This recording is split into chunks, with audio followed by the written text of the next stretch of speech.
नमस्कार विद्यार्थ्यांनो, मिशन आरंभ 2025-26 या जिल्हा परिषदेच्या पथदर्शी उपक्रमामध्ये आजच्या या लेक्चरमध्ये तुमच्या सर्व विद्यार्थ्यांचं, पालकांचं, या क्लासला जॉईन असणाऱ्या सर्व शिक्षक, मार्गदर्शक शिक्षक, अधिकारी या सर्वांचं मी सुभाष पांडुरंग सोनवणे, जिल्हा परिषद प्राथमिक शाळा राघव हिवरे केंद्र मिरी, तालुका पाथर्डी, पदवीधर शिक्षक म्हणून आपलं मनपूर्वक स्वागत करत आहे.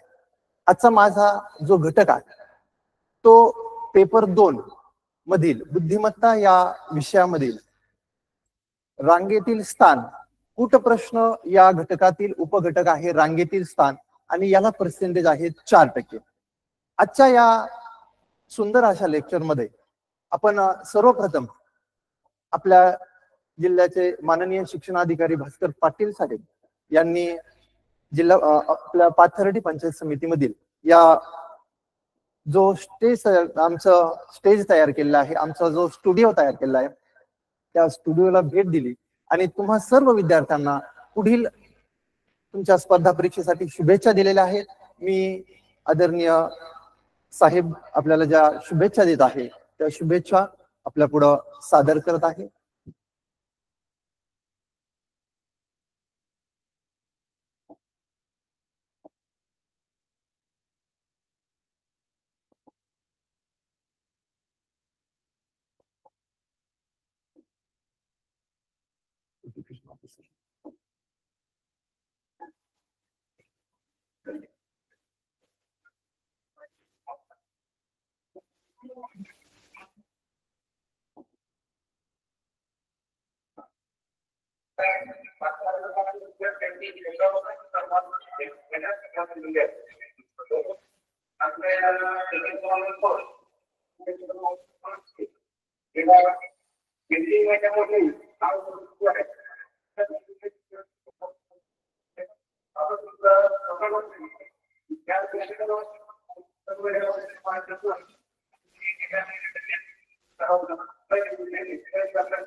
धन्यवाद आदरणीय साहेब. आज तुम्ही आमच्या सर्व विद्यार्थ्यांना पुढील स्पर्धा परीक्षेविषयी मार्गदर्शन केलं, शुभेच्छा दिल्यात.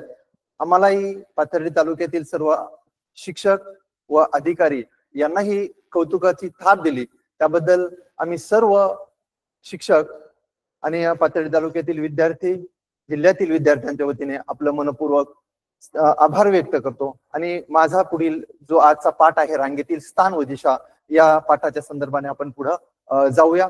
तर पहा, आपल्या दैनंदिन जीवनामध्ये अनेक घटकांमध्ये आपल्याला रांग आपल्याला दिसत असते. बघा, अनेक ठिकाणी रांगा आहेत आणि या रांगांमध्ये आपलं स्थान काय आहे एखाद्या वस्तूचं स्थान काय आहे, एखाद्या पदार्थाचं स्थान काय आहे, एखाद्या झाडाचं स्थान काय, किंवा अनेक असे घटक आहेत की ज्याचं स्थान त्या रांगेमध्ये किती आहे हे आपल्याला सांगावं लागतं.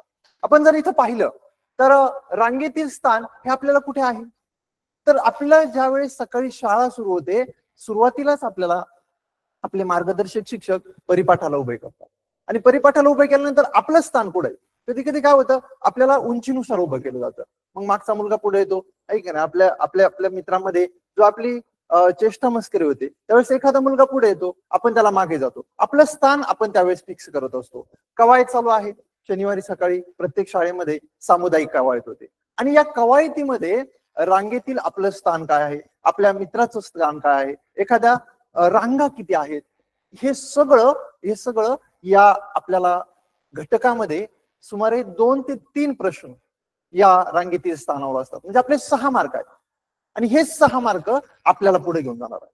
सर्वसाधारण बुद्धीचे मुलं हे बुद्धिमत्तेतला हा रांगेतील स्थान हा घटक सोडू शकत नाही. मग तुम्ही पुढे जायचं कारण तुम्ही हुशार विद्यार्थी आहात आणि एक अशी स्टेज येते की त्या स्टेज पर्यंत सर्वसामान्य विद्यार्थी पोहोचू शकत नाही, ते तुम्ही पोहोचू शकता. आणि मग 230 हे यावेळेसचं मेरिट लागलेलं आहे, आपल्याला 270च्या दरम्यान जायचंय आणि म्हणून आपल्याला त्याचा अभ्यास चांगल्या रीतीने करावा लागणार. आणि हा ज्यावेळेस आजचा लेक्चर होईल, आजचा क्लास होईल, या क्लास झाल्यानंतर तुमच्या असं लक्षात येईल की आपण काय झालेलो आहोत, या रांगेतील स्थान व दिशा या प्रश्नाविषयी आपल्याला पूर्ण ज्ञान आलेलं आहे. आता आपण कितीही प्रश्न याच्याबद्दल सोडू शकतो. अशा रीतीने आजच्या पाठाकडे तुम्हाला परिपूर्ण आणि लक्ष द्यायचं आहे. बघा, छानपैकी लक्ष द्या. बघा, अजून रांगेतील स्थान व दिशा कुठे आहे, तर बघा शाळेत खेळ आहे, तुमच्या शाळेमध्ये खेळ घेतले जातात, कबड्डी असेल, खो खो असेल, फुटबॉल असेल, हॉकी असेल, या खेळांमध्ये. आणि बघा आपल्याला सगळ्यात आवडता जो खेळ आहे धावणे. धावणे या खेळामध्ये 100 मीटर असेल, 200 मीटर असेल, 400 मीटर रनिंग जे असतात, तर जो पहिला आला त्याला सगळेजण उचलून घेतात. आपल्यालाही आपल्या या स्कॉलरशिप मध्ये आपल्या केंद्रामध्ये पहिले यायचे, शाळेमध्ये पहिले यायचे, तालुक्यामध्ये पहिले यायचे, जिल्ह्यामध्ये पहिले यायचे. ती एक रांग आहे आणि त्या रांगेमध्ये आपल्याला धावायचं आहे.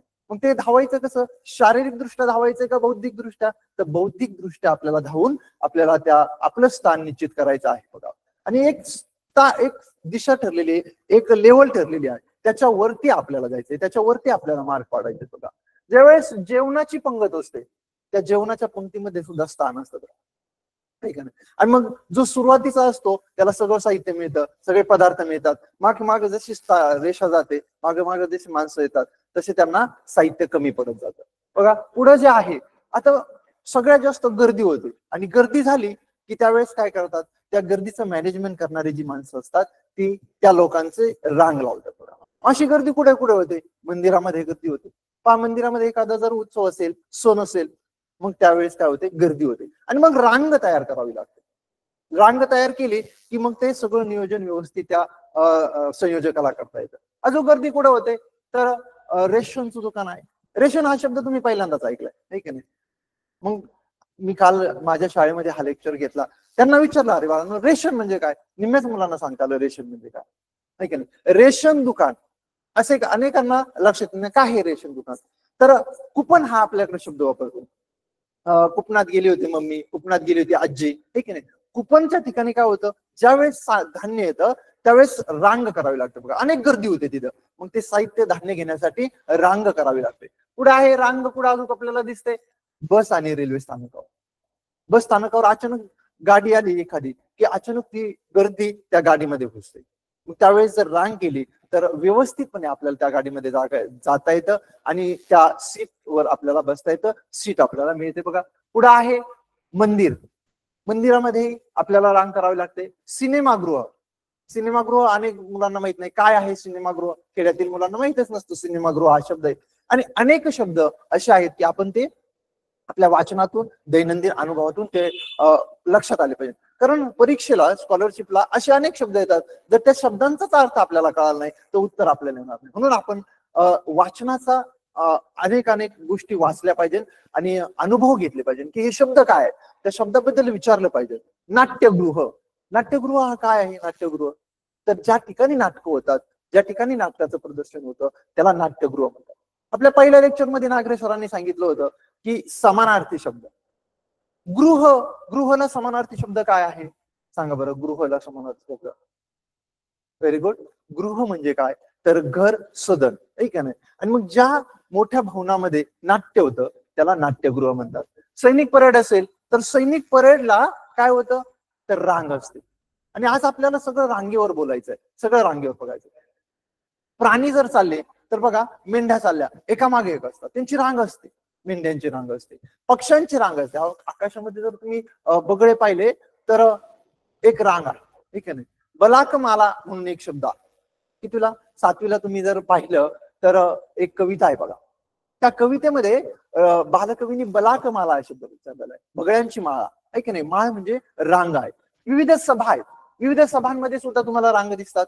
कोणत्या रांगा दिसतात, या सभेवर तुम्हाला प्रश्न विचारला जाणार आहे. मागच्या 2-3 परीक्षेमध्ये 2 मार्कासाठी हा प्रश्न होता. सभांमध्ये, या सभेमध्ये एका रांगेमध्ये 10 खुर्च्या होत्या आणि या 10 खुर्च्या जेवढ्या रांग आहेत तेवढ्याच खुर्च्या, तेवढेच काय आहे, खुर्च्या आहेत. असा ज्यावेळेस प्रश्न येतात त्या प्रश्नावर आपल्याला विचार करावा लागतो, ठीक आहे. वाढदिवस असेल, आपल्याला रांगेत बसवलं जातं एखाद्याच्या वाढदिवसाला गेल्यानंतर. सण उत्सव मध्ये आणि रांगाचा काय संबंध आहे बघा. बघा, सण उत्सवाला आपण काय करतो, आपल्या घरांना काय करतो, एक तोरण करत असतो. घरांना काय करत असतो, तोरण करतो किंवा माळ करतो. या माळेमध्ये फुले ओढतो. पहिल्यांदा आपण समजा झेंडूचे फुल घातलं, त्याच्यानंतर शेवंती 2 घातल्या, पुढे परत झेंडू घेतला, पुढे 3 शेवंती घातल्या, ही एक माळ तयार होते. आणि मग या माळेवर प्रश्न तुम्हाला विचारला जाईल की पहिला झेंडू आहे, त्यानंतर शेवंती, 3ऱ्या क्रमांकाच्या शेवंतीच्या पुढे 4थ्या क्रमांकाच्या झेंडूचा क्रमांक किती, असा प्रश्न तुम्हाला विचारला जाईल. त्यावेळेस आपल्याला आपल्या बुद्धीचा कस लागतो. आणि आज ज्यावेळेस लेक्चर संपल तुम्ही म्हणता हे सर सोपं आहे अतिशय. त्यानंतर काय आहे, पर्वतांची रांग आहे, डोंगर आहेत, पर्वत आहेत. आपण शाळेतून जर पाहिलं तर आपल्या शाळेच्या कडेला डोंगर असतात, ठीक आहे नाही. सगळ्या शाळांच्या नाही, परंतु काही शाळांच्या शेजारी मागे पुढे डोंगर आहेत. मग त्या डोंगर आपण आपल्या मित्राला सांगतो, तो 4 नंबरचा डोंगर पक रे, तो 5व्या नंबरचा डोंगर पक, आहे की नाही. काही दिवसांपूर्वी इंग्लिश मध्ये आपला परदेशी मॅडमने क्लास घेतला, कार्डिनल नंबर, ऑर्डिनल नंबर, आहे की नाही. त्या दिवशीच तुम्ही पहिला, 7वा, 4था हे शिकलेला आहात. त्यांनी मराठीतूनही शिकवलं आणि इंग्लिश मधूनही छान लेक्चर त्यांनी घेतलेला आहे बघा. आणि मग आज आपल्याला झाडाच्या दुतर्फा रांगा हा एक घटक आहे. हा तर घटक सगळ्यात सोपा आहे. काय आहे झाडाच्या दुतर्फा, दु म्हणजे दोन्ही आणि तर्फा म्हणजे बाजूस. दोन्हीही बाजूस जर झाडं लावली, दोन्ही बाजूस जर झाडं लावली तर किती संख्या होईल, ठीक आहे नाही. मग आता त्यांनी काय दिलेलं असतं की झाडाच्या दुतर्फा झाडं लावलेली आहेत आणि दुतर्फा झाडं लावली आहेत, 14 झाडं लावली आहेत. 14 झाडं लावली आहेत. एका बाजूला 14 आहेत म्हणजे दुसऱ्या बाजूला किती आहेत, 14 आणि 14 28.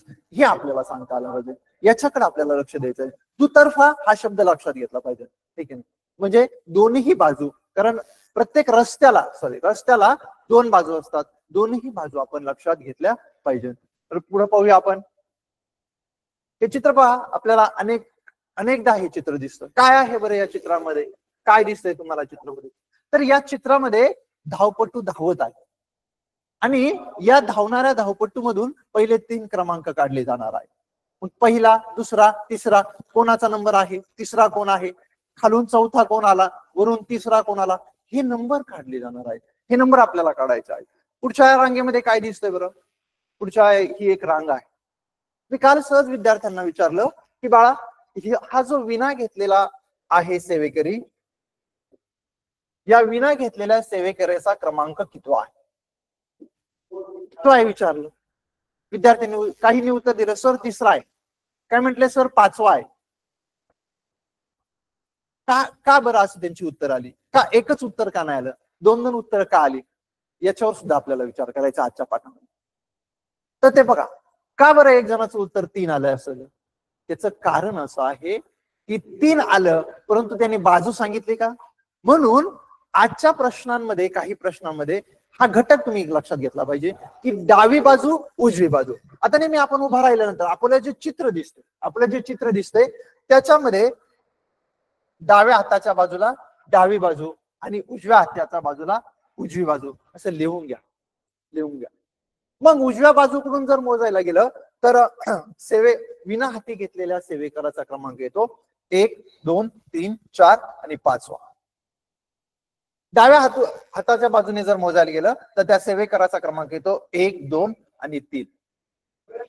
ज्यावेळेस असं विचारलं जातं की या रांगेमध्ये एकूण किती सेवेकरी आहेत. मग तुम्ही काय करता, 5 आणि 3 एकूण होतात 8. उत्तर चुकतं. 5 आणि 3 एकूण होतात 8 आणि आपलं उत्तर चुकतं. बघा पहा किती आहेत, 1 2 3 4 5 6 आणि 7. एकूण किती आहेत 7 आणि उत्तर तर आलंय 8. असं का झालं, असं का झालं. आणि इथंच आपल्याला चुकवलं जातं आणि इथं आपल्याला हे प्रश्न सोडवायचे. बघा इथंच आपल्याला चुकवलं जातं आणि हे प्रश्नच सुद्धा आपल्या करता आहेत, आपल्याला मार्क पडण्यासाठी. आणि म्हणून आपण कसं सोडवायचं हे पहा. आपण याचं उत्तर कसं येईल मग, ते तर सांगितलंय इथे 7 माणसं आहेत, आपलं उत्तर 8 येते. पहा हा जो विनेवाला माणूस आहे तो दोनदा धरला गेलेला आहे, एकदा इथं 3ऱ्या वेळेस आणि एकदा 5व्या वेळेस, असं दोनदा धरला गेल्यामुळं काय झालेलं आहे, तिथं 8 माणसं.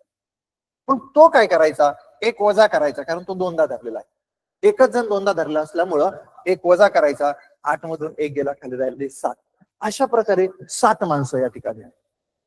हा प्रश्न कायम कायम तुम्हाला येणार आहे. बघा पुढचा घटक आपण पाहूया.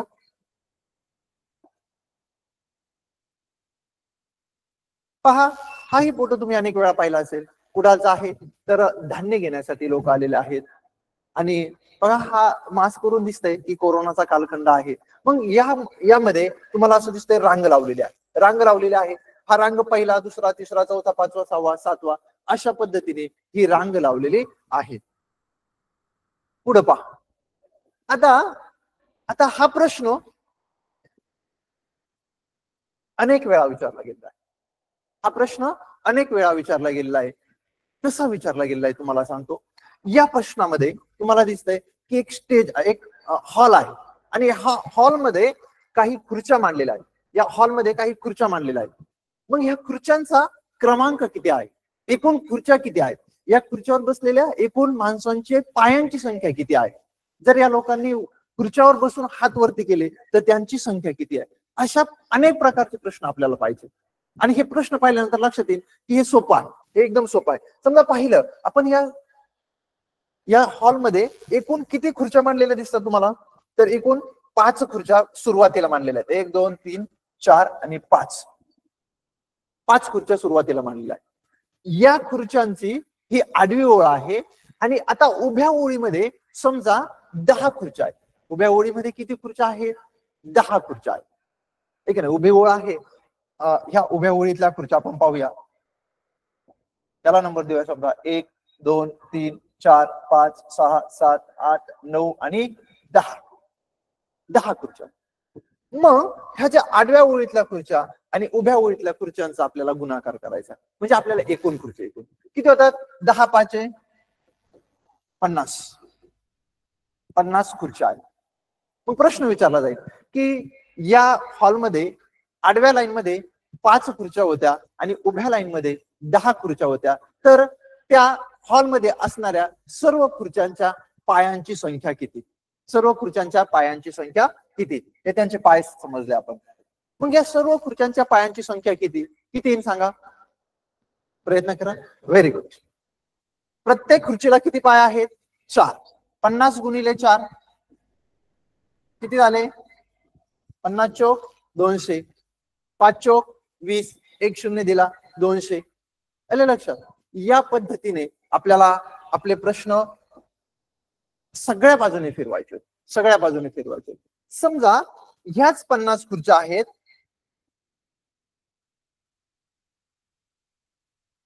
ह्याच 50 खुर्च्या आहेत. या खुर्च्यावर प्रत्येक खुर्चीवर एक एक माणूस बसलेला आहे. या प्रत्येक खुर्चीवर एक एक माणूस बसलेला आहे आणि त्या माणसांनी हात वरती केलेत, हात वरती केलेत. तर हात वरती केलेल्या माणसांची संख्या जर आपण केली, असं प्रश्न विचारेल किती जणांनी हात वरती केले, उत्तर येईल 50च. परंतु किती हात वर आहे, किती हात वरत आहे, तर त्यावेळेस उत्तर येईल प्रत्येकाचे 2 हात जर धरले तर उत्तर येतं 100. सोपे आहे प्रश्न, सोपे आहेत. फक्त त्याच्यावर विचार करण्याची क्षमता आपण केली पाहिजे. कारण आजच्या ज्या परीक्षेमध्ये काल जो निकाल लागलेला आहे परवा शिष्यवृत्तीचा, या परीक्षेमध्ये काय झालेलं आहे, जे ते कोण जिंकणारे कोण आहेत, शिष्यवृत्ती मिळवणारे कोण आहेत, का ज्यांनी सर्वसाधारणपणे अभ्यास केला ते नाही, तर इतरांपेक्षा ज्यांनी अभ्यास जास्त केला ते आहे. म्हणजेच काय, म्हणजेच काय केलं त्यांनी का एका प्रश्नावर सोडला आणि तो सोडून पुढे गेले असं नाही, त्या प्रश्नावर त्यांनी 4 बाजूने विचार केला, अनेक बाजूने विचार केला की या प्रकारचा आणखी कोणता प्रश्न आहे, या प्रकारचा आणखी कोणता प्रश्न आहे, आणि म्हणून ते विजेते झाले, म्हणून ते विजेते झालेले आहेत. आणि आपल्याला आज मिशन आरंभमध्ये जे जे विद्यार्थी जॉईन आहेत त्यांनाही काय व्हायचं आहे तर जेते व्हायचं आहे, शिष्यवृत्ती मिळवायची. 10,000 रुपये इथं 5वीची शिष्यवृत्ती आहे, 22,000 रुपये 8वीच्या विद्यार्थ्यांना शिष्यवृत्ती मिळाली आहे. पहा पुढे पाहूया आपण.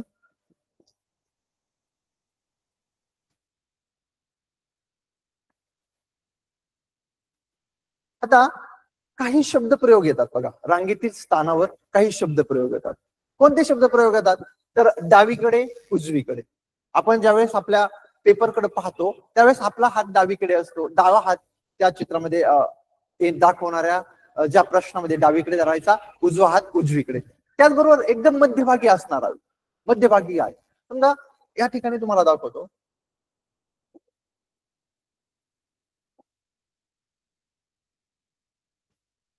हे दोन जे गोल आहेत त्याच्यापैकी एक डावीकडे आहे, एक उजवीकडे आहे, आणि हा जो चौकोन आहे त्या दोघांच्या मध्यभागी आहे. हा जो चौकोन आहे त्या दोघांच्या मध्यभागी आहे.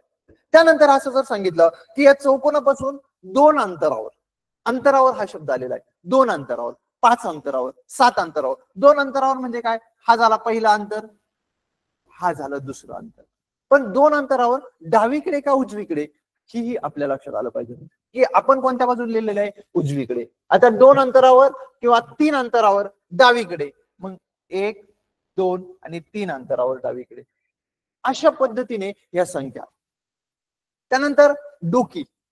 आता खुर्च्यावरचा जो प्रश्न होता त्याच्यामध्ये डोकी हा शब्द वापरला होता मी बघा, की आपण जर 50 खुर्च्यावर 50 जण बसले आहेत तर त्यांची एकूण डोक्यांची संख्या किती आहे, त्यांच्या एकूण हातांची संख्या किती आहे, त्यांच्या पायांची संख्या किती आहे.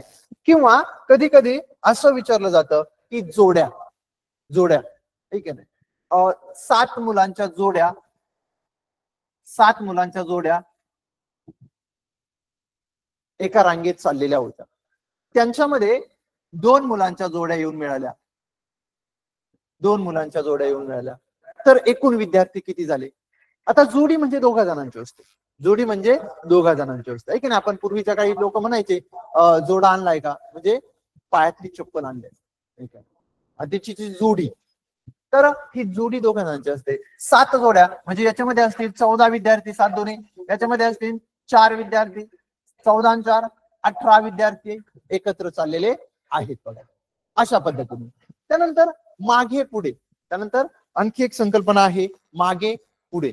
मागे पुढे संकल्पना काय आहे तर आता बघा, हा इथं राम उभा आहे, हा राम उभा आहे, रामच्या पाठीमागे 3 अंतरावर, मग पाठीमागे आपण काय करू, खाली धरू, पाठीमागे 3 अंतरावर, 1, 2 आणि 3 अंतरावर करण उभा आहे, पाठीमागे 3 अंतरावर करण उभा आहे.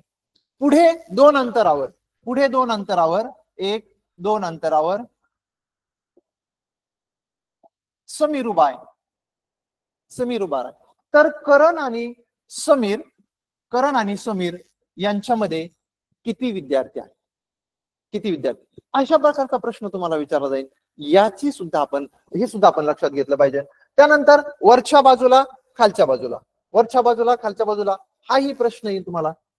त्यानंतर डाव्या हाताला उजव्या हाताला, डाव्या बाजूला उजव्या बाजूला. त्यानंतर तुकडे, गाठीवरही प्रश्न येत असतो, गाठीवर प्रश्न येत असतो. त्यानंतर वर्तुळकार मांडणी आहे, वर्तुळकार मांडणीचा प्रश्न येतो की या ठिकाणी सीमा बसलेली आहे, सीमाच्या समोर रेखा आहे, रेखाच्या डाव्या बाजूला अथर्व आहे. त्यानंतर सीमा बसलेली आहे, सीमाच्या डाव्या हाताला राहुल आहे, हे एकमेकांकडे तोंड करून बसलेले आहे, ठीक आहे. तर अथर्व आणि राहुल यांच्या दरम्यान कोण आहे, तर यांच्या दरम्यान ह्या दोघी जण येतात. अजून एक जर घेतलं तर मग यांच्या दरम्यान कोण आहे, अशाही प्रकारचे प्रश्न रांगेवर तुम्हाला येणार आहेत. पुढे पाहूया.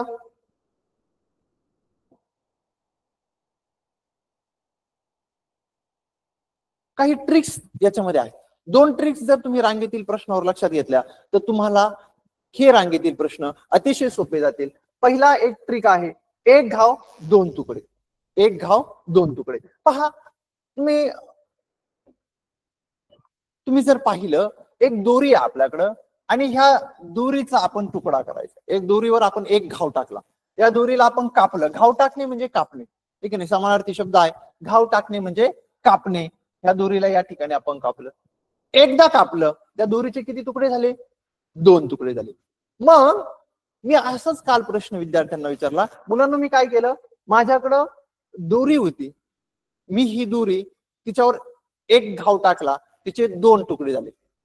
ह्या दोरीचे 2 तुकडे झाले. मी ह्या दोरीवर अजून एक घाव टाकला, म्हणजे मी ह्या दोरीला 2 घाव टाकले किंवा मी 2 ठिकाणी तोडली, तर त्या दोरीचे किती तुकडे झाले? मुलांनी उत्तर दिलं, सर 4 आलं उत्तर. उत्तर 4 येईन का? येणार नाही. हे उत्तर किती येईल? तर एका ठिकाणी आपण तोडलंय ही दोरी आणि नंतर दुसऱ्या ठिकाणी घाव टाकला, याच दोरीला दुसऱ्या ठिकाणी जर घाव टाकला तर ती दोरी एकूण 3 भागात होणार आहे. तिचं विभाजन 3 भागात होणार आहे, 4 होणार नाही. मग त्याच्यासाठी काय ट्रिक आहे, तर आपण जेवढे घाव टाकू त्याच्यापेक्षा एकने त्या दोरींचे तुकडे वाढतात. आपण जेवढे घाव टाकू त्याच्यापेक्षा एकने या दोरीचे तुकडे वाढतात. मग बघा, 1 2 3. आता समजा मी एक दोरी आहे, मी ती 5 तुकडे केले, तिचे 5 ठिकाणी तिला कापलं, 5 ठिकाणी कापलं, तर तिचे तुकडे किती होतील? तर 5 ठिकाणी कापल्यामुळं त्या दोरीचे तुकडे होतील 6. एक दोरी मी 15 ठिकाणी कापली तर तिचे तुकडे किती होतील? 16 होतील. म्हणजे जेवढ्या ठिकाणी आपण कापू त्याच्यापेक्षा एक जास्त या दोरीचा तुकडा होणार आहे. बघा, आता समजा पुढचा याच्याच संदर्भातला एक प्रश्न आहे. त्याच्या संदर्भातला एक प्रश्न काय आहे पुढचा पाहूया आपण, की एकूण मुले बरोबर मधला मुलाचा क्रमांक वजा 1. हे जे 2 प्रश्न, हे जे 2 ट्रिक आहेत, या 2 ट्रिक आपण प्रश्न आणि उत्तराच्या साहाय्याने तुम्हाला परत मागे घेऊन दाखवणार आहे. बघा, पहिल्यांदा याच्यावरचे प्रश्न तुम्हाला दाखवतो आणि मग तुम्हाला हे ट्रिक लक्षात येतील काय आहेत ते. आणि आपल्या बुद्धिमत्ते या घटकामध्ये सगळ्या ट्रिक्स आहेत. एकदा ट्रिक्स लक्षात आली की किती अवघड प्रश्न येऊ, आपल्या शिक्षकांना एखादा प्रश्न येणार नाही, परंतु तो आपल्याला येईल, कारण ती ट्रिक्स आपल्याला समजलेली असते. बघा, पहा, आता सरावासाठी आपण काही प्रश्न आहेत, त्यातला पहिलाच प्रश्न पाहूया. काय प्रश्न आहे पहा, पहिला प्रश्न पहिला आहे, एका रांगेत तन्मयच्या उजवीकडे 5 आणि डावीकडे 7 मुले आहेत, तर तन्मयचा उजवीकडून कितवा क्रमांक येईल? बघा, हा प्रश्न वाचला की जे सर्वसाधारण अभ्यास करणारे विद्यार्थी आहेत ना, की हा प्रश्न ऑप्शनला टाकतात, चला पुढे जातात. हा प्रश्न ऑप्शनला टाकतात आणि ते पुढे जातात. परंतु आपल्याला मार्क मिळवण्यासाठी असे प्रश्न पाहिजे, कारण आपल्याला काय करायचं आहे, तर शिष्यवृत्तीमध्ये क्रमांक मिळवायचा आहे, नवोदयला जायचं आहे, सैनिकी स्कूलला जायचं आहे. मग असे प्रश्न आपल्यासाठी पाहिजे. हे प्रश्न आपण सोडवले की आपण विजयी झालो. काय प्रश्न आहे बघा, एका रांगेमध्ये तन्मयच्या उजवीकडे 5 आणि डावीकडे 7 मुलं आहेत, तर तन्मयचा उजवीकडून कितवा क्रमांक आहे? आता तन्मय आहे, पाहूया आपण काय करायचं. तन्मय आहे एका रांगेमध्ये, तन्मयचा, मग तन्मय मध्यभागी घेऊ. मध्यभागी म्हणजे एखाद्या ठिकाणी स्थान निश्चित करायचंय, कोणतंही स्थान असेल. हा तन्मय आहे. तन्मयच्या उजवीकडे, ही उजवी दिशा आहे, उजव्या दिशेला उजवीकडे किती मुलं आहेत? तर उजवीकडे तन्मयच्या 5 मुलं आहेत. इकडे किती मुले आहेत? 5 मुले आहेत. मग तन्मयचा उजवीकडून क्रमांक किती आहे? 6वा आहे. आणि डावीकडे 7 मुलं आहेत. डावीकडे किती मुलं आहेत? 7 मुलं आहेत. तर डावीकडून तन्मयचा क्रमांक किती आहे? 8वा आहे. उजवीकडून तन्मयचा क्रमांक किती आहे? 6वा आहे. तर प्रश्न काय, तर तन्मयचा उजवीकडून क्रमांक किती आहे? तर तन्मयचा उजवीकडून क्रमांक किती आहे? 6वा आहे. काही प्रश्न अवघड आहे का? इतका सोपा प्रश्न असतो, परंतु प्रश्न वाचतानाच आपली काही गडबड होती आणि आपले मार्क जातात. आपल्याला इथं मार्क मिळवायचे, इथं आपल्याला पुढे जायचंय. बघा, आता मग त्याच्यावर आणखी एक विचार करायचा. मग या प्रश्नामध्ये याच्यामध्ये एकूण किती मुलं आहेत? तर याच्यामध्ये एकूण 7 आणि 5 12 आणि तन्मय 1 13 मुलं आहेत. याच्यावर थोडासा आता आपल्याला वेळ आहे. आता आपल्याला वेळ अजून 4-5 महिने परीक्षेला आहेत, याच्यावर अनेक बाजूने विचार करायचा ह्याच प्रश्नावर. तुम्ही जे संदर्भ साहित्य वापरता त्याच्यामध्ये नवनीत असेल, पक्का पायाचे पुस्तकं असतील, या पुस्तकामध्ये जे प्रश्न आहेत या प्रश्नावर सगळ्या बाजूने विचार करायचा. हेच प्रश्न सोडवायचे म्हणजे आपलं पूर्ण झालेलं नाही. जेवढे तुम्ही संदर्भ साहित्य वापरतात, अनेक प्रकारचे संदर्भ साहित्य वापरा, अनेक प्रकारचे प्रश्न तुमच्या विद्यार्थ्यांकडे. तुमच्या या परीक्षेसाठी जवळजवळ 100 ते 150 प्रश्नपत्रिका सोडून झाल्या पाहिजे, तर आपण कुठेतरी परीक्षेमध्ये सातत्याने उतरणार आहोत बघा, आणि सक्सेस रेट वाढणार आहे आपला. चला पुढचा प्रश्न, म्हणजे आपला पर्याय क्रमांक किती येणार आहे? पर्याय क्रमांक आहे 1. 6 विद्यार्थी तन्मयच्या. चला पुढे जाऊया आपण.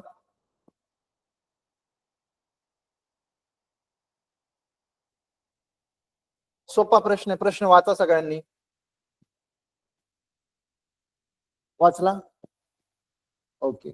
आता मला सांगा या प्रश्नांमध्ये पर्याय क्रमांक सांगा. ओके, बऱ्याच जणांचा पर्याय क्रमांक येतोय, बरोबर. ओके, व्हेरी गुड, छान. हा, आता प्रश्न मी वाचतो.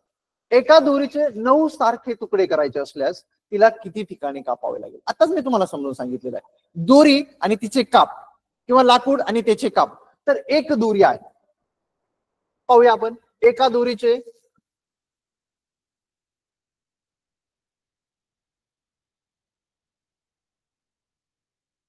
पहा, ही दोरी आहे. एका दोरीचे 9 सारखे तुकडे करायचे आहेत. 9 सारखे तुकडे करायचे. मग 9 तुकडे झाले पाहिजे. हा पहिला तुकडा झालेला आहे, हा दुसरा झालेला आहे, तिसरा, चौथा, 5वा, 6वा, 7वा, 8वा आणि 9वा. हे 9 तुकडे सारखे झालेले आहेत, तर त्या दोरीला किती ठिकाणी कापावे लागेल असा प्रश्न आहे. मग कापलेलं कुठं आहे? हे कापलेलं नाही आपण. हा एक टोक आहे, हे एक टोक आहे. मग कापलेलं किती ठिकाणी मोजूया. 1, 2, 3, 4, 5, 6, 7, 8.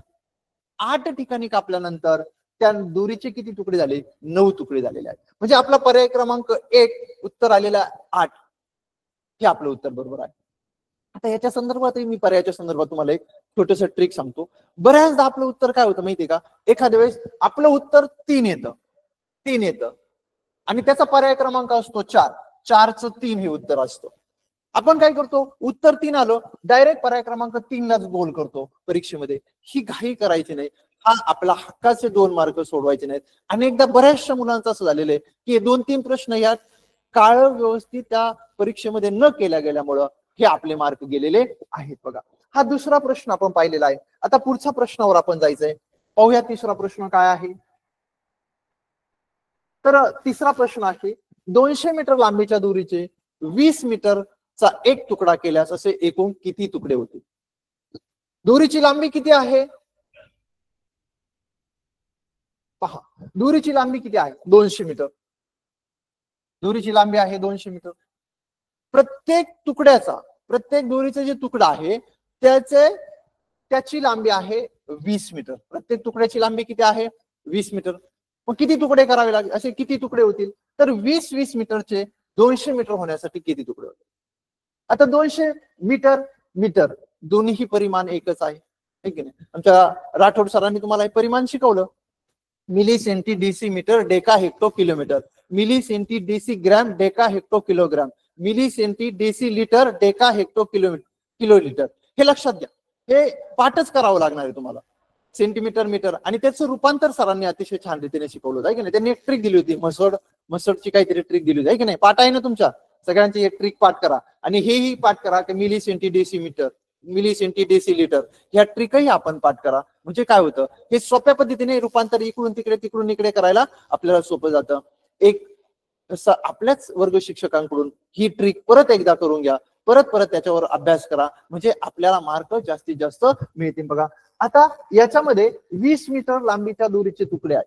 आता याच्या अगोदर जो प्रश्न होता की तुकडे केले, किती तुकडे केल्यानंतर किती दोरी झाली, तर याच्यामध्ये तसं नाही. हा प्रश्न सरळ आहे की 20 मीटर लांबीच्या दोरीचे 20 मीटरचा एक तुकडा घेतलेला आहे, असे किती तुकडे करावे लागतील? तर असे तुम्हाला सहज सांगता येईल, 20 10 200 म्हणजे 10 तुकडे केले की काय होईल? आपल्याला त्याचे 10 तुकडे होतील. म्हणजे पर्याय क्रमांक 1 त्याचं उत्तर आहे बघा.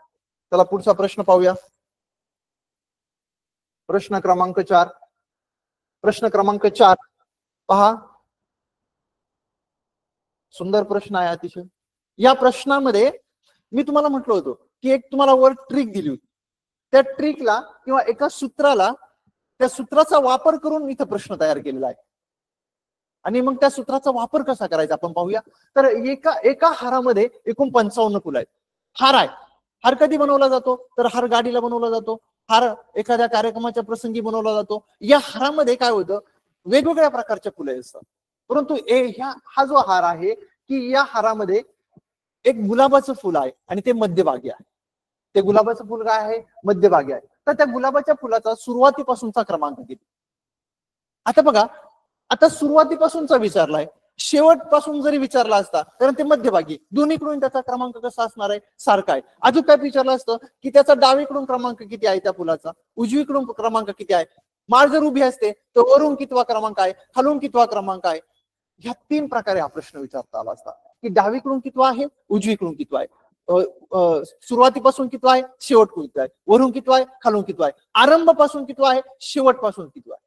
ह्या अनेक प्रकारचे एकाच याच्यावर प्रश्न विचारले जातात. आणि म्हणून तुम्हाला सुरुवातीला जी संकल्पना क्लिअर केल्या होत्या आपण, हे डावा उजवा, सुरुवात शेवट, आरंभ शेवट, हे शब्द, हे विरुद्धार्थी शब्द सुद्धा आपले पाठ पाहिजे. प्रत्येक विरुद्धार्थी शब्द, प्रत्येक समानार्थी शब्दामध्ये हे बुद्धिमत्तेमध्ये वापरलेले आहेत. म्हणजे तुमचं भाषाने गणित पक्का असलं ना, बुद्धिमत्तेमध्ये सगळं सोपं आहे. भाषान गणित पक्का पाहिजे आणि पूर्ण आपला भाषान गणिताचा पाया पक्का करून घ्यायचा. तर इथं बघूया, एका हारामध्ये एकूण 55 फुलं आहेत आणि मध्यभागी असणारं गुलाबाचं फुल आहे. त्या गुलाबाच्या फुलाचा सुरुवातीपासूनचा क्रमांक किती आहे. या हारामध्ये एकूण किती फुलं आहेत, 55 फुलं आहेत. ओके, 55 फुलं आहेत. म्हणजे हाराचं जे गुलाबाचं फुल आहे, हे गुलाबाचं फुल मध्यभागी आहे, मध्यभागी आहे. मग इकडून जे फुलं आहेत आणि इकडून जे फुलं आहेत ते सारखेच आहे. मग याच्यासाठी अशा प्रश्नाला की एक ट्रिक आहे, एकूण फुले किती आहेत, 55 आहेत. त्या फुलांमध्ये एक मिळवायचं आहे. 55 फुलामध्ये एक मिळवला म्हणजे 55 मध्ये एक मिळवला, झाले 56 आणि त्याच्या निम्मे करायचे. निम्मे करण्यासाठी आपल्याला भागावं लागतं, 2 ने भागावं लागतं. निम्मे करण्यासाठी काय करावं लागतं, 2 ने भागावं लागतं. आता तुम्ही तर हुशार आहात, तुम्ही स्कॉलरशिपचा अभ्यास करताय. साधारणपणे स्कॉलरशिपच्या प्रत्येक विद्यार्थ्याच्या 5वीचे 50 पर्यंत पाढेपाठ पाहिजे, 50 पर्यंत पाढेपाठ पाहिजे, 30 पर्यंतच्या वर्गसंख्या पाठ पाहिजे, 10 पर्यंतच्या घनसंख्या पाठ पाहिजे. जर ह्या आपल्या वर्गसंख्या घनसंख्या पाढेपाठ असतील तर क्षणामध्ये उत्तर येतं. मूळ संख्या, संयुक्त संख्या याच्याही जोड्या पाठ पाहिजे. तर इथं भागाकार आपल्याला करायची गरज नाही, कारण आपण हुशार आहात. आणि म्हणून 2 ने 56 ला भागलं, उत्तर येतं 28, कारण 28 दुने 56. तर मध्यभागी असणारं गुलाबाचं जे फुल आहे ते पर्याय क्रमांक 3, 28 नंबरला असणार आहे.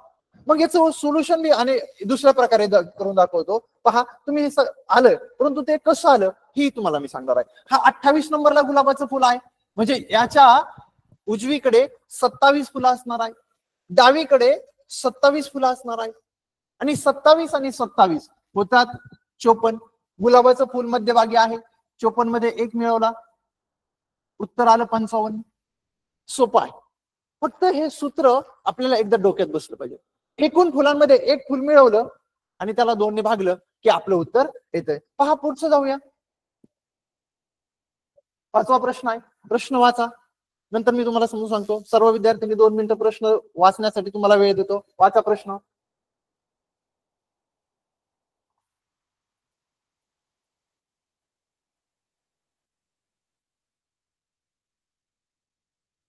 वाचला प्रश्न, व्हेरी गुड. आता पाहूया. असे प्रश्न पाहिले की काही विद्यार्थी लगेच पुढे जातात. आपल्याला पुढे जायचं, आपल्याला इथं मार्क मिळवायचा, कारण आपल्याला पुढे जाण्यासाठी इथं पाहिजे.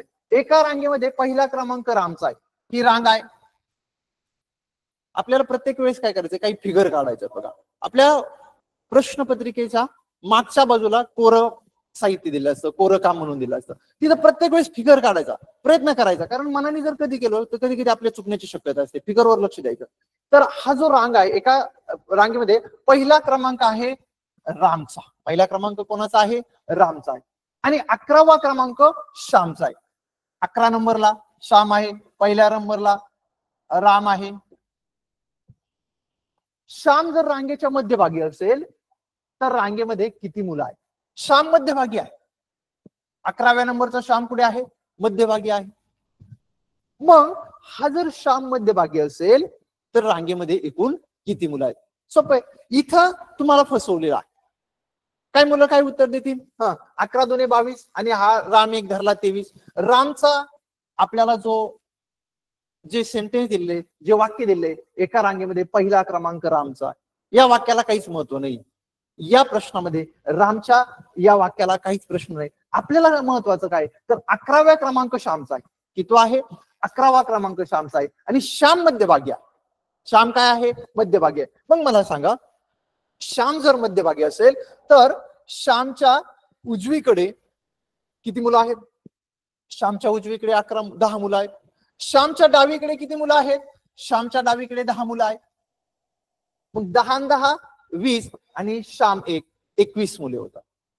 अशा पद्धतीने आपला पर्याय क्रमांक 1 आपल्याला दिसतोय बघा. परंतु हे एक लक्षात घ्यायचं की याच्यासाठी एक ट्रिक आहे. काय ट्रिक आहे? तुम्हाला सांगितलं त्या 3 ट्रिक लक्षात ठेवा. मधल्या मुलाचा क्रमांक दिला असेल तर सगळे मुलं काढणे. जर सगळे मुलं दिले आणि मधल्याचा क्रमांक काढायचा तर त्याची एक ट्रिक आहे. आणि घाव केल्यानंतर तुकडे किती होतात याची एक ट्रिक आहे. तर आत्ताच्या या प्रश्नासाठीची ट्रिक आपण पाहूया की वरील उदाहरणामध्ये रामची माहिती अनावश्यक आहे. रामची माहितीची गरजच नाहीये, तुम्ही त्याच्याकडे लक्ष देऊ नका. आता याच्यामध्ये श्यामची माहिती काय? तर श्याम हा मधला क्रमांक आहे. श्यामचा क्रमांक किती आहे? तर श्याम हा 11व्या नंबरला आहे. श्याम कितव्या नंबरला आहे? 11. अशा वेळेस काय करायचं? जो मधला क्रमांक आहे त्याला काय करायचं? 2 ने गुणायचं. कारण दोन्ही बाजूनी मुलं आहेत. 2 ने गुणा. 2 ने गुणल्यानंतर उत्तर येतं 22. आता दोन्ही बाजूने गुणल्यानंतर त्याचा मधला क्रमांक 11वा आहे. परंतु काय झालेलं आहे तर श्याम आपण 2दा धरलेला आहे. याच्यामध्ये 2 ने गुणल्यामुळे काय झालेलं आहे? श्याम 2दा धरला गेला. आपल्याला एक श्याम त्याच्यातून वजा करायचा आहे. त्याच्यातून 1 वजा केला, 22 मधून 1 वजा केला, उत्तर आलेलं आहे 21. अशा पद्धतीने हे उत्तर आहे की एकूण मुले जर काढायचं तर मधला क्रमांक गुणिले 2 -1 अशा पद्धतीने आपण करूया. पुढचा प्रश्न आपण पाहूया. हे 4-5 प्रश्न तुमचे बेसिक होते. ह्या बेसिक प्रश्नामुळे काय होणार आहे की तुम्हाला अवघडात अवघड प्रश्न सोडता येणार आहे. पुढचा प्रश्न बघूया. आता पाहूया पुढचा प्रश्न काय आहे की एका शाळेत एका रांगेत 15 मुले उभी आहेत. एक शाळा आहे, ठीक आहे ना, आणि एका रांगेत किती मुले उभी आहेत? 15 मुले उभी होती. याप्रमाणे 10 रांगा केल्या होत्या तर त्या शाळेतील मुलांची संख्या किती? सोपा प्रश्न आहे, बेसिक प्रश्न आहे. हा प्रश्न तुम्ही 4थीला सोडवलेला आहे, 3रीला सोडवलेला आहे वेगवेगळ्या परीक्षामध्ये. काय प्रश्न? एका रांगेत 15 मुले उभी आहेत. ही एक रांग आहे. ही काय आहे? रांग आहे. 15 मुलांची रांग आहे उदाहरणार्थ. आणि अशा 10 रांगा केल्या आहेत. अशा 10 रांगा केल्या आहेत. रांग उभी आणि आडव्या ओळी असल्या की त्याच्यासाठी एक सूत्र ठरलेलं आहे. उभ्या ओळींची संख्या आणि आडव्या ओळींची संख्या यांचा काय करायचा आहे? गुणाकार करायचा आहे. उभ्या ओळीमध्ये 15 मुले आहेत म्हणजे 15 गुणिले आडव्या ओळीमध्ये किती मुलं आहेत? आडव्या किती आहेत? रांगा आहेत 10 रांगा. 15 गुणिले 10 उत्तर आलं 150. याच्यावर आणखी एखादा प्रश्न विचारला जाईल. कोणता प्रश्न विचारला जाईल? या रांगेतील विद्यार्थ्यांनी आपले हात वर केलेले आहेत. मग आपले हात वरती केलेले आहेत म्हणल्यावर त्या विद्यार्थ्यांचे किती हात वर झाले? तर 150 गुणिले 2 किती हात वरती झाले? 300 हात वरती झाले. अशा पद्धतीने या पद्धतीने हे प्रश्न आपल्याला सोडवायचे. या मुलांच्या पायांची संख्या किती आहे? की नाही? अशा पद्धतीने मग याचं उत्तर किती आहे? याचं उत्तर आहे या रांगेमध्ये एकूण 150 विद्यार्थी आहे. पुढे जाऊया.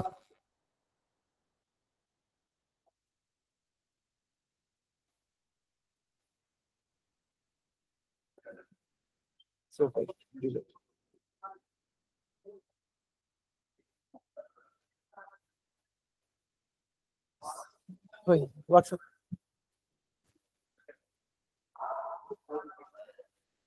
हे का? क्लोज. चला पुढचा प्रश्न आपण पाहूया. प्रश्न 7वा आहे. एका रांगेमध्ये माया मध्यभागी उभी आहे. तिच्या डावीकडे 12व्या क्रमांकावर ममता उभी आहे. तिच्या उजवीकडे 8व्या क्रमांकावर मीना उभी आहे. तर त्या रांगेत कमीत कमी किती मुले असतील? बघा हा प्रश्न एवढा मोठा प्रश्न वाचला की आपण काय होतो? आपल्याला वाटतं हा प्रश्न सोडवायला नको, चला पुढे, असं जमणार नाही. सोपे प्रश्न आहेत, फक्त त्याच्याकडे 2 मिनिटं एकदा लक्ष द्या. एकदा शांत चित्ताने तुम्ही हा प्रश्न वाचा बरं. मीही थांबतो इथं. वाचा शांत चित्ताने हा प्रश्न.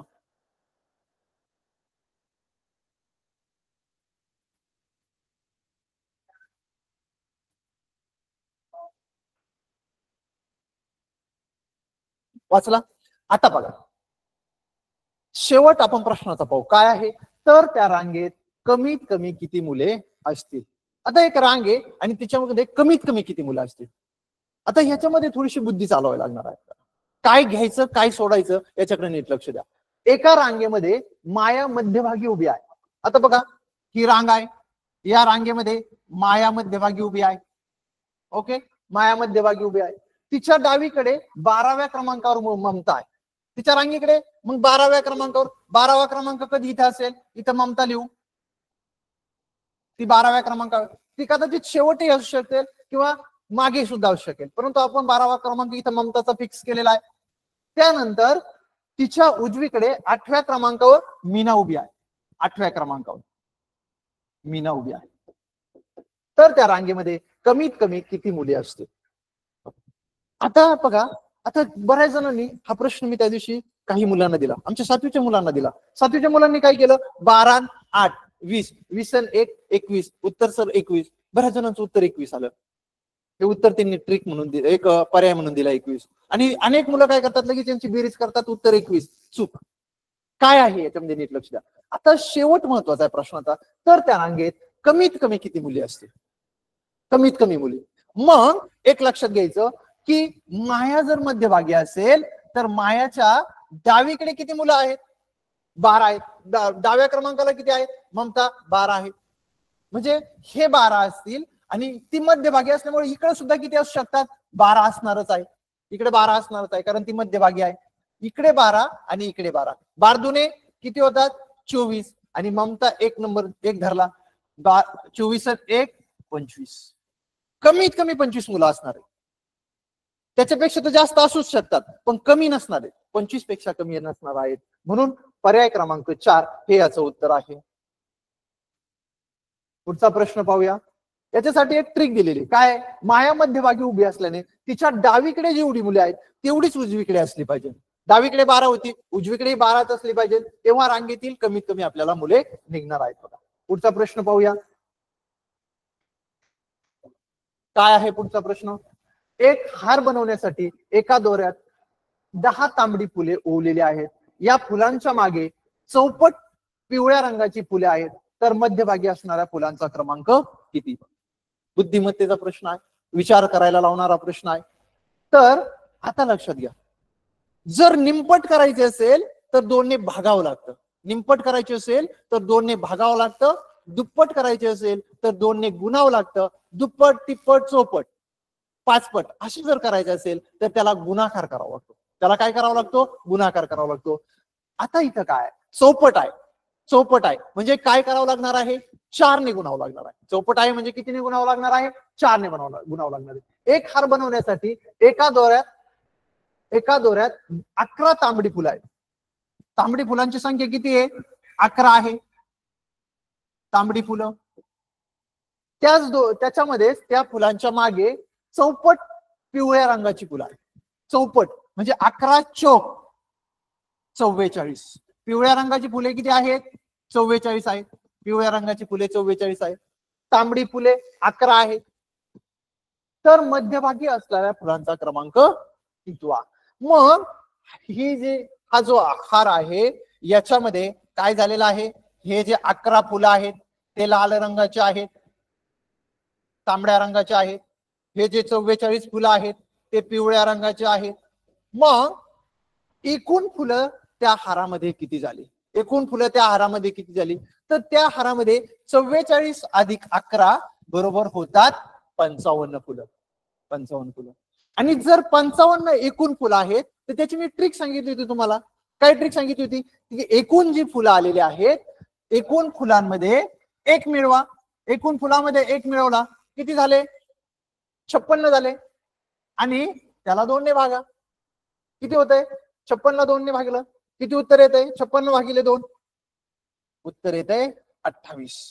28 दुने 56. तर त्या रांगेमध्ये त्या फुलांमध्ये सगळ्यात मध्यभागी जे फुल असणार आहे ते पिवळ्याच रंगाचं असणार आहे आणि त्याचा क्रमांक असणार आहे 28. आपलं उत्तर बरोबर आहे का चूक आहे हे पाहण्यासाठी काय करायचं मग, इकडं 27, इकडं 27, 27 दुने 54, मधला हात 54 ने 55. म्हणजे अशा पद्धतीने हे उत्तर आपल्याला काढता येतं.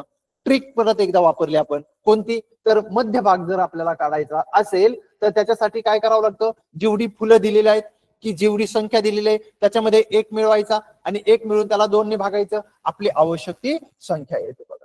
आता पुढचा जो प्रश्न आहे तो पुढचा प्रश्न वाचा. 2 मिनिटं तुम्हाला वेळ आहे माझ्याकडून. फास्ट उत्तर कोण देते पाहूया. सर घेऊ राहिलेत, फास्ट उत्तर कोण येते पाहूया.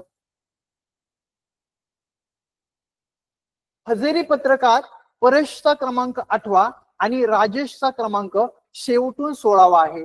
परेश आणि राजेश यांच्यामध्ये 16 मुलांची नावे आहेत, तर वर्गात एकूण किती मुले आहेत बघा. हजेरी पत्रक आहे, या हजेरी पत्रकामध्ये हजेरी पत्रक कुठे कुठे असतं, मग तुम्ही म्हणता सर हजेरी पत्रकच मला माहित नाही. तर वर्गामध्ये सर हजेरी घेतात. ज्या हजेऱ्या असतात त्या 2 प्रकारच्या शाळेमध्ये हजेऱ्या असतात, एक विद्यार्थ्यांची हजेरी आणि दुसरी म्हणजे शिक्षकांची हजेरी. ठीक आहे ना. जिल्हा परिषदच्या शाळेतल्या शिक्षकांना हे लक्षात येतं, परंतु हायस्कूल मधल्या शाळेच्या विद्यार्थ्यांना शिक्षकांची हजेरी माहितच नसते. मग जर हजेरी पत्रक आपण पाहिलं तर या हजेरी पत्रकात परेशचा क्रमांक 8वा आणि राजेशचा क्रमांक शेवटून 16वा आहे बघा. आता मग आपण आकृतीवर जाऊया. परेश 8 नंबरला परेश आहे, त्यानंतर राजेशचा क्रमांक शेवटून 16वा आहे, 16 आहे. कोणाचा शेवटून 16वा, परेश इकडून आणि राजेश इकडून 16वा आहे. जर परेश आणि राजेश यांच्या मध्यभागी, या दोघांच्या मध्यभागी 16 मुलं आहेत तर एकूण वर्गामध्ये विद्यार्थी संख्या किती. आता आकृती काढल्यामुळे तुम्ही लगेच उत्तर काढणार, जड दिश येणार. म्हणजे आपल्याला उत्तर काढण्यासाठी कशाची गरज आहे तर फिगर काढली पाहिजे, आणि फिगर काढली की आपलं उत्तर तत्काळ येतं. मग त्या वर्गामध्ये किती विद्यार्थी आहेत तर राजेश आणि परेश यांच्यामध्ये 16 मुलं आहेत. राजेशचा क्रमांक 16वा आहे, 16 आणि 16 32, 32 आणि 8 40 मुलं आहेत, तर त्या वर्गामध्ये एकूण 40 विद्यार्थी आहेत बघा.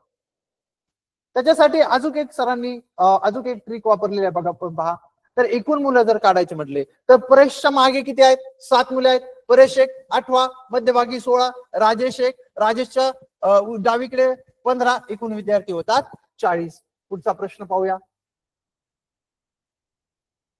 एका शाळेतील विद्यार्थ्यांच्या रांगेतील कवायतीसाठी उंचावलेले हात 200 आहेत, तर त्या शाळेतील विद्यार्थी किती. सोपा प्रश्न आहे, 3रीच्या मुलांचा प्रश्न आहे. 5वीच्या मुलांनी याच्यावर विचारच करायची गरज नाही, आपण हुशार आहात.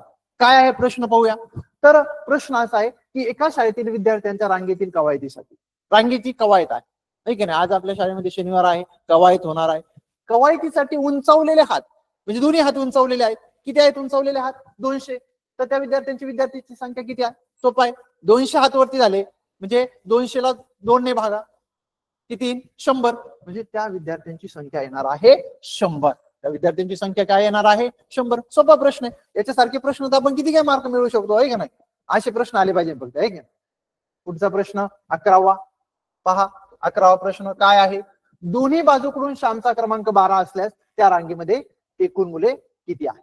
याची ट्रिक आता दिली होती तुम्हाला. दोन्ही बाजूकडून 12वा क्रमांक आहे म्हणजे तो कुठे आहे, मध्यभागी आहे.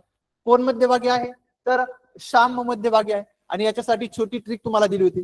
12वा क्रमांक दोन्ही बाजूनी आहे म्हणजे इकडे 11 मुलं, इकडे 11 मुलं आणि हा श्याम मधला आहे. बरोबर आहे. किती झाले 11 आणि 11 22 आणि 1 23. त्याच्यासाठी दुसरी ट्रिक काय सांगितली होती, जी जो मधला क्रमांक आहे त्या मधल्या क्रमांकाला 2 ने गुणा, 12 दुने 24, त्याच्यामधून 1 क्रमांक वजा करा. कारण श्याम हा 2दा धरलेला असल्यामुळं आपल्याला 1 वजा करावा लागतो. 24 मधून 1 गेले, खाली राहिले 23. पर्याय क्रमांक 3. काय अवघड आहे. पुढचा घेऊया. चला पुढं. प्रश्न 12वा. प्रश्न 12वा सोपा आहे. सुरुवातीलाच मी सांगितलं होतं की एका सभेमध्ये प्रत्येक रांगेत 10 खुर्च्या मांडलेल्या होत्या. हा प्रश्न थोडासा ट्रिक आहे बघा, याच्यावर विचार करावा लागणार आहे. प्रश्न वाचा तुम्ही. एका सभेमध्ये प्रत्येक रांगेत 10 खुर्च्या मांडलेल्या होत्या. सभेत शेवटच्या 5व्या रांगेतील 8 खुर्च्या सुरुवातीपासून सभा संपेपर्यंत मोकळ्या राहिल्या. 12 जण सभेत मध्येच उठून गेले, तर एकूण किती जण सभेत शेवटपर्यंत हजर राहिले? असा प्रश्न आला की काय होतं, अनेक काय त्याच्यामध्ये सेंटेन्स आहेत, अनेक वाक्य आहेत, आणि या वाक्यामधून कसं शोधायचं भाऊ उत्तर? या वाक्यातून उत्तर शोधायला गेलं की लगेच मुलं काय होतात, जाऊ दे बा आपल्याला नको. तर 4ही वाक्य परत वाचायची, 4ही वाक्य 2-3दा वाचायचे. एका सभेमध्ये प्रत्येक रांगेत 10 खुर्च्या मांडलेल्या आहेत. लगेच आपल्याला काय करायचंय, आकृती 10 खुर्च्या मांडलेल्या आहेत. 10 खुर्च्या मांडल्यात प्रत्येक रांगेत, आणि काय आहेत तर सभेत शेवटचा शब्द महत्वाचा आहे, शेवटचा. आणि शेवटच्या पुढे 5व्या रांगा आहेत. म्हणजे एकूण रांगा किती झाल्या? 5 रांगा आहेत. 10 गुणिले 5 किती खुर्च्या झाल्या? 50 खुर्च्या झाल्या. हे दोन याच्यामधून आपण केलं, एकूण खुर्च्या मिळून घेतल्या. एकूण खुर्च्या मिळून घेतल्यानंतर 8 खुर्च्या सुरुवातीपासून सभा संपेपर्यंत मोकळ्या राहिल्या. आता मुलांना काय वाटतं तुम्ही वाचताना, सुरुवातीपासून म्हणजे 1 नंबरची खुर्ची ते 8 नंबरची खुर्ची असं नाही. सभा सुरू झाल्यापासून तर सभेच्या शेवटपर्यंत 8 खुर्च्या मोकळ्या राहिल्या. 50 मधून 8 गेले, खाली राहिल्या 42 खुर्च्या. त्यातील 12 जण सभेतून मधूनच उठून गेले. आता 42 जण राहिले होते, 42 मधून 12 जण निघून गेले, खाली किती राहिले रे? 30 मुलं राहिले, 30 जण राहिले. तर सभेत शेवटपर्यंत किती हजर राहिले? तर सभेत शेवटपर्यंत एकूण 30 जण हजर राहिलेले आहेत. बघा, सभेत शेवटपर्यंत. पुढचा प्रश्न पाहूया आपण. हे जे प्रश्न आहेत हे परीक्षेसाठी आलेले प्रश्न आहेत.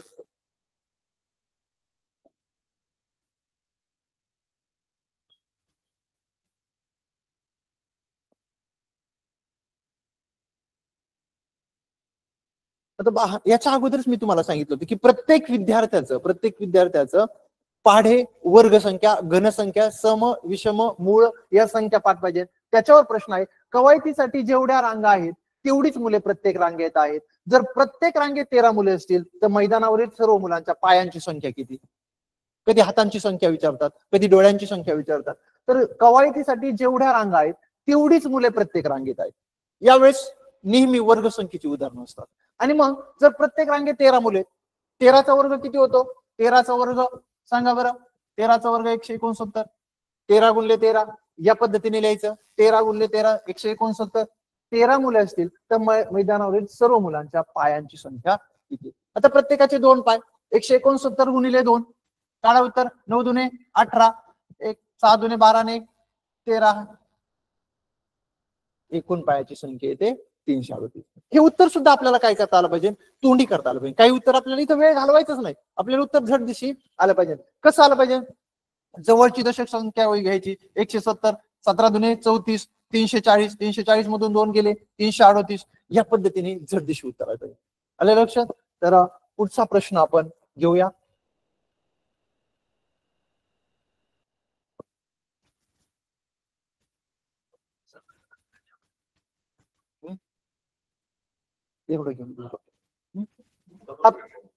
पुढचा प्रश्न पाहूया. मुलांच्या 3 रांगा केल्या असून 3ही रांगात मध्यभागी असणाऱ्या मुलांचे क्रमांक. बघा, हा प्रश्न मात्र विचार करायला लावणार आहे. मुलांच्या रांगात 3 आहेत, 3ही रांगांच्या मध्यभागी उभ्या असणाऱ्या मुलांचे क्रमांक दिले तिघायला. आणि तिथं एक शब्द वापरलेला आहे, अनुक्रमे. अनुक्रमे म्हणजे तो जो क्रमांक दिला असतो तो क्रमांक त्याचा मागचा अशा पद्धतीने असतो. जर 7, 8, 9 असे आहेत तर रांगेतील सर्व मुलांची एकच रांग नवीन तयार केली तर त्या मुलांचा मधल्याचा क्रमांक किती येणार आहे? हा थोडासा विचार करणारा ट्रिकी प्रश्न आहे. त्याच्यासाठी मी सूत्र दिलं होतं की पहिल्या रांगेमध्ये जो मुलगा आहे त्या मधल्या मुलाचा क्रमांक 7 आहे. मधल्या मुलाचा क्रमांक 7 असल्यामुळं त्या मुलाच्या त्या रांगेमध्ये एकूण विद्यार्थी किती असणार आहेत? मधल्याचा क्रमांक दिलाय, तुम्हाला सांगितलं होतं दुप्पट करा. 7 दुने 14, 1 वजा करा, 14 तून 1 गेला, खाली राहिला 13. पुढचा जो मधला क्रमांक आहे 8 आहे, त्याच्या इकडे 7 इकडे 7, 7 दुने 14 ने 1 15. 9वा क्रमांक आहे, इकडे 8 इकडे 8, 8 दुने 16 ने 1 17. एकूण विद्यार्थी किती झाले मोजा? एकूण विद्यार्थी झाले आहेत 10 आणि 5 45. आता 45 मध्ये मधल्याचा क्रमांक किती? याच्यासाठी ही ट्रिक दिली होती की एकूण विद्यार्थी जर दिले आणि मधल्याचा क्रमांक काढायचा आहे तर त्या 45 मध्ये 1 मिळवा, उत्तर येईल 46 आणि त्याचे निम्मे करा. निम्मे करायचे, त्याला 2ने भागायचं, निम्मे करायचे म्हणजे 2ने भागायचं, 46 ला 2ने भागलं, उत्तर येईल 23. बघा अशा पद्धतीने हे जी सोपी प्रश्न आहेत ते तुम्ही सोडले पाहिजे. आज या मला संधी दिल्याबद्दल मी आदरणीय आपल्या जिल्ह्याचे शिक्षणाधिकारी पाटील साहेब, त्याचबरोबर आमच्या पाथर्डी तालुक्याचे सन्माननीय गट शिक्षणाधिकारी कराड साहेब, आज आम्हाला सातत्याने मार्गदर्शन करणारे आमच्या पाथर्डी तालुक्यातील सर्व शिक्षकांवर कौतुकाची पाठ थापणारे आणि या मिशन आरंभाचे पाथर्डी तालुक्याचे नोडल अधिकारी सन्माननीय रामनाथजी कराड साहेब, त्याचबरोबर या सर्व स्टुडिओची धुरा सांभाळणारे सहाय्यक नोडल अधिकारी रामकिशनजी वाघ साहेब, त्याचबरोबर आज या ठिकाणी उपस्थित असणारे आमचे गोरे सर आणि सर्व आमचे जे मार्गदर्शक आहेत त्या सर्वांचं मी पुन्हा एकदा मनपूर्वक आभार मानतो. आणि याच पद्धतीने या विद्यार्थ्यांनी काय केलं पाहिजे की सर्व विद्यार्थ्यांना या भविष्य काळासाठी, या स्पर्धा परीक्षेसाठी शुभेच्छा देतो आणि सर्वची सर्व विद्यार्थी तुम्ही पात्र व्हा याच्यासाठी माझ्या शुभेच्छा राहतील. आमच्या सर्व शिक्षकांच्या तुमच्या पाठीमागे शुभेच्छा आहेत, अधिकारी वर्गाच्या शुभेच्छा आहेत. धन्यवाद.